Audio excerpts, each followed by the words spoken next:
Is educator साक्षी नारंग और आज हम बात करने वाले हैं सीबीएसई के नए झटके के बारे में। सीबीएसई ने क्लास 9 का सिलेबस कर दिया है कम्प्लीटली चेंज। मैं कम्प्लीटली चेंज तो नहीं बोलूंगी, कुछ चीजें ऐड हुई हैं और कुछ चीजें सब्ट्रैक्ट हुई हैं, और जो भी कुछ हुआ है वो आपके अच्छे के लिए हुआ है। बिकॉज अब सीबीएसई चाहता है कि आप क्लास 9 में इंक्लूसिव स्टडी करके जाएं ताकि आपका क्लास 10 का बेस बहुत अच्छा हो जाए। वेल हम बात करते हैं सिलेबस के बारे में, और सबसे पहले मैं आपको ये बताती हूँ कि ये स्टेप सीबीएसई ने लिया क्यों है। एनईपी 2020 और एनसीएफ 2023 के तहत ये इंक्लूसिव स्टडी का जो कॉन्सेप्ट है लाई सीबीएसई, इसमें आपके कॉन्सेप्ट्स बहुत अच्छे तरह से क्लियर होंगे।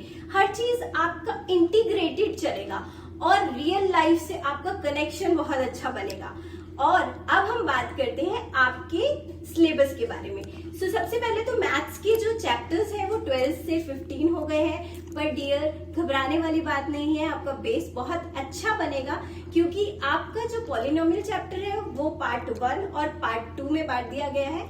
नेक्स्ट आपका जो न्यू चैप्टर ऐड हुआ है वो एपी का चैप्टर ऐड हुआ है, which is a very easy chapter, and उसके बाद area related to circle maths में ऐड हुआ है।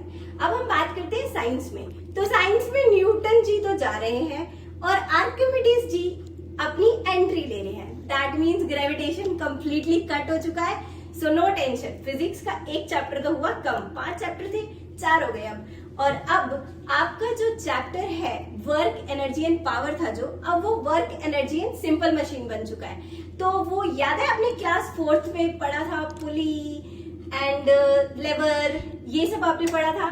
That is going to be there, so ज्यादा कुछ मुश्किल नहीं है, हाँ बहुत अच्छा है।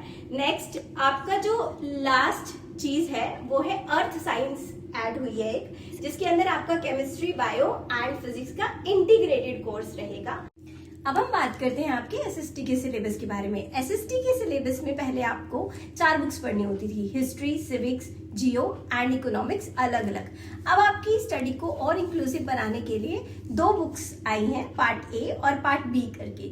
जो एंशियंट हिस्ट्री है उसको इंक्लूड किया गया है ताकि आप इंडिया की एंशियंट हिस्ट्री से जुड़े रहें, और मेन फोकस एरिया जो रहेंगे वो आपके क्लाइमेटोलॉजी रहेंगी, क्लाइमेट चेंज रहेगा, एनवायरमेंट रहेगा, फाइनेंशियल लिटरेसी रहेगा, जिससे आपको रियल लाइफ में बहुत अच्छी कनेक्टिविटी होने वाली है।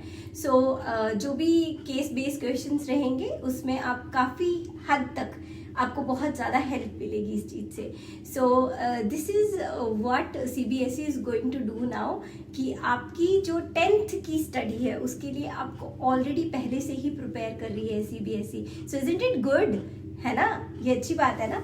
तो अब इंग्लिश की बात करते हैं। ओके, अब हम बात करते हैं आपकी इंग्लिश के कोर्स की। तो इंग्लिश का सिलेबस तो कम्प्लीटली चेंज हो चुका है। आपकी न्यू बुक है कावेरी, और आपके राइटिंग सेक्शंस में भी काफ़ी चेंजेस हुए हैं जो हम ऑब्वियसली सीखेंगे टाइम टू टाइम। नाउ ये जो न्यू सिलेबस में चेंजेस आए हैं तो इससे आपको बिल्कुल भी घबराने की ज़रूरत नहीं है। ये मैसेज मेरा स्टूडेंट्स के लिए ही नहीं बल्कि पेरेंट्स के लिए भी है।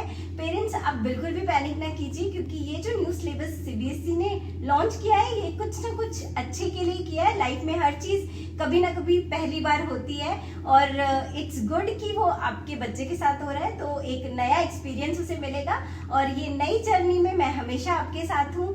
तो let's start this new journey with educator Sakshi Narang. All the best guys.